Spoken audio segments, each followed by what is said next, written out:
Hey there, folks. We are going to be talking about alcohol, the sauce. Yes, we are going to take a look at what alcohol does, what effects it on our body. And that's our essential question. How does alcohol actually affect the brain and body function? So let's go ahead and get started. First thing we should know is that alcohol is what we call a depressant drug. So it slows down our central nervous system. Basically, by shutting down neurons, it stops and covers up receptors on your neurons so that neurotransmitters can't get across the synaptic gap, therefore activating those particular neurons so they don't function. And that's kind of why we see people who use alcohol, they seem like they may be thinking slow, acting slow, moving slow, reacting slow, because their entire brain's is starting to get shut down by alcohol. Now, alcohol is something that's ingested and it has to be absorbed into your bloodstream to get to the brain, because it is a molecule that can pass through into your brain fairly easily. But it is important to note that alcohol gets absorbed into people's bodies differently depending upon that person. And there are some things that will affect the rate of that absorption or how quickly that individual will get drunk.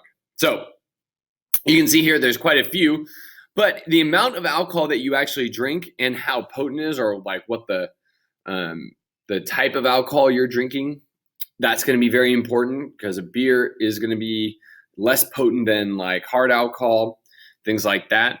How long you wait between drinks is important, because specifically when we're talking about alcohol, alcohol can be broken down by your body, and if you drink it at a rate in which you are drinking more than you can actually break down, that's when we're going to see the absorption rate go up.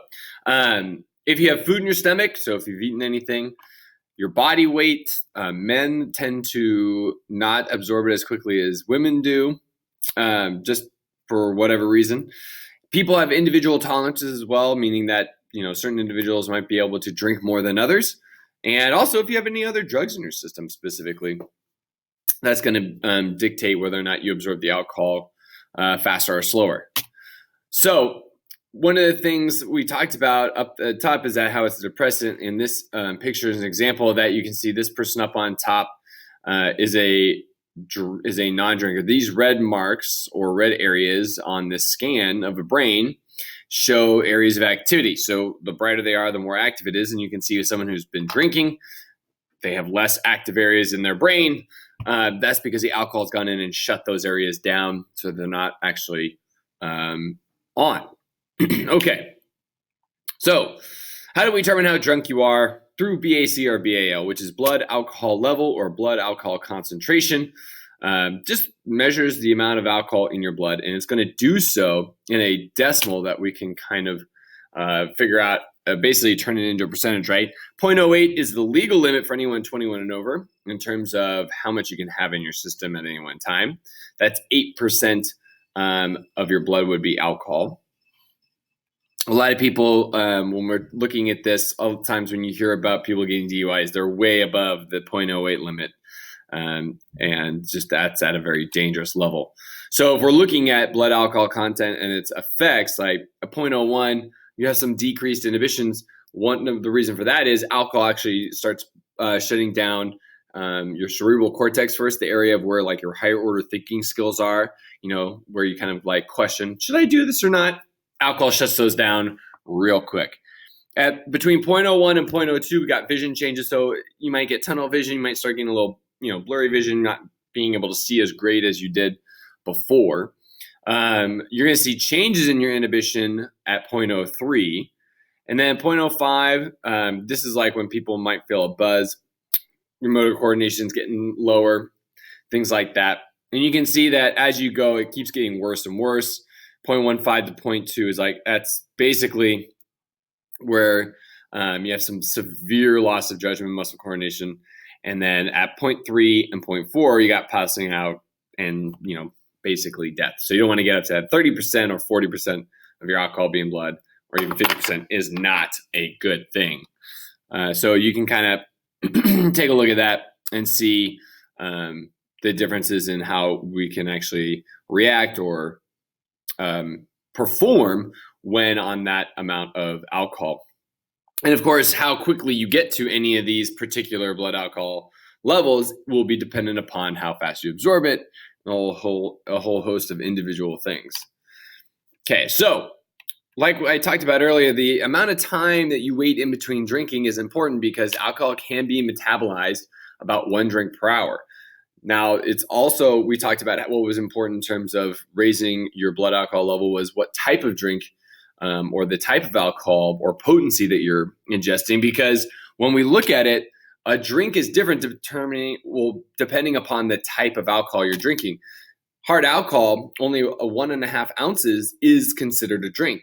Okay, so if you're drinking hard alcohol, vodka, tequila, there's a whole bunch of them, rum, bourbon, whiskey, whatever you want to do, only 1.5 ounces would be equal to a drink. So oftentimes, especially at parties and things, people are mixing hard alcohol with other things, and so they're not really sure about how much they're getting. You're probably having in one glass, you're probably having more than one particular drink of hard alcohol.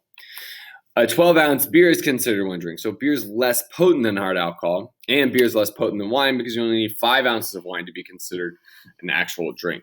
So when you're ingesting any of this stuff, you need to realize your body can break down 1 drink per hour. So you can have 1.5 ounces of hard alcohol. Your body will break that down in an hour. A beer will be broken down in an hour, about 12 ounces. Most beers sold in 12-ounce cans or bottles. And the 5 ounces of wine will be broken down in about an hour. And this is important to know because then this will let you kind of realize how much your body can kind of handle at one time to keep your blood alcohol level relatively low. Okay. Now, binge drinking is something we need to be aware of because this is very, very common in teenagers and all college students. I shouldn't say all college students, but college students. Binge drinking is having 5 or more drinks in a very short amount of time. A short amount of time would be 2 hours. So remember, we can only break down about 1 drink per hour. Well, ingesting 5 or more within 2 hours, you're going to get probably pretty drunk at that point. These people are more likely to suffer alcohol poisoning, more likely to be praying to the porcelain god, as our young gentleman right here is. And alcohol poisoning is just a very severe reaction to an alcohol overdose. Anytime you're vomiting is basically alcohol poisoning, just about the severity. Pretty much being drunk is alcohol poisoning, and it's just really about the severity of where you are in terms of on the level of intoxication. So when you ingest high amounts of alcohol, if you have high BAL, your brain's shutting down. If it gets high enough, you will eventually not be able to control your breathing, and you'll just kind of stop breathing and things like that. That's generally what happens to people who die from drinking too much. If they die from alcohol poisoning, what in general happened is that the alcohol was absorbed at the level of the brain that controls your breathing and heart rate, which you don't consciously really control. You can, but the alcohol gets there and shuts those areas of the brain down, and basically you just stop breathing because you're probably passed out at that point and you can't consciously make yourself breathe. And that's generally how people die of alcohol poisoning. So short-term effects of drinking alcohol: you're going to slur your speech, which is pretty common.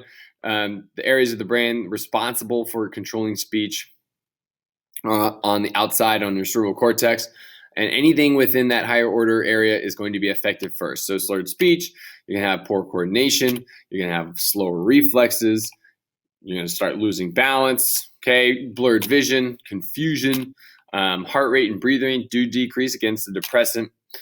And just your brain functioning is going to be great, right? Thinking and decision-making is going to be something that is going to not be at its very highest during the time in which you are ingesting alcohol or have ingested alcohol and are now drunk, okay? And yeah, of course, it could lead to loss of consciousness and or death. And those are things people, especially individuals who like to binge drink, need to be aware of, because your judgment is decreased. And if you're hammered, oftentimes having another drink sounds like a great idea, but that next drink could basically lead to some very, very severe consequences. Now, long-term effects of drinking are pretty bad. Specifically, yes, alcohol, like any other drug, can be addicting, and there are a lot of people addicted to alcohol. But drinking alcohol, especially a lot of alcohol for a very long period of time, can eventually lead to high blood pressure and obviously liver damage. Your liver is what's cleaning your blood, and you have all that alcohol in there. Alcohol is something your body does not want, and your liver has to break all that down, and you're going to make it work overtime with the amount. If you're drinking a lot all the time, you can eventually have liver damage, which can happen in two different ways. One, you can have hepatitis, in which your liver swells up, which is not good or fun. And two, you can eventually get cirrhosis of the liver, basically meaning that healthy tissue is scarring, and instead of being functional, a cirrhosis liver actually can't really function. And this is how people generally start. This is how eventually you can die from drinking too much for too long. This does take many, many years of heavy drinking, but it is something that can happen, and it does happen to many alcoholics. Heart disease is very common among drinkers. Again, one of the long-term effects is high blood pressure. That can lead to a whole host of heart disease and heart failures and things like that. And alcohol isn't really easy on the stomach, and if certain people can get ulcers from it, which is like a hole in the lining of your stomach, and those don't feel very good. Eventually, memory loss is something called alcoholic dementia. When alcoholics, if they survive all of these things up here, eventually they can kind of start losing brain tissue and start losing memory and things like that. And of course, there is a possibility of liver and throat cancer from drinking for long periods of time. Okay, so when we're talking about long-term effects, we're really talking about, individual does heavy drinking or lots of drinking for, 20 to 30 to 40 years, right? A very long period of time in which these effects would eventually come in and take place. But it also is individualistic, so it really just does depend on the individual. So here are those peptic ulcers and that you get from long-term drinking. Here's the healthy liver right here, nice and tan color, and then here's the cirrhosis liver, all scarred up and no good. All right, folks, that is pretty much it. If you're curious, you can check out these alcohol impairment charts. Basically, just break down how many drinks per body weight of the individual leads to the certain BAL. So you can look at those if you're really interested. Here's the male, and back here is the female. You guys kind of check those out, kind of pause and look and see how many drinks to put your BAL at a certain point. But other than that, folks, that's all we got for alcohol. And I will talk to you guys later.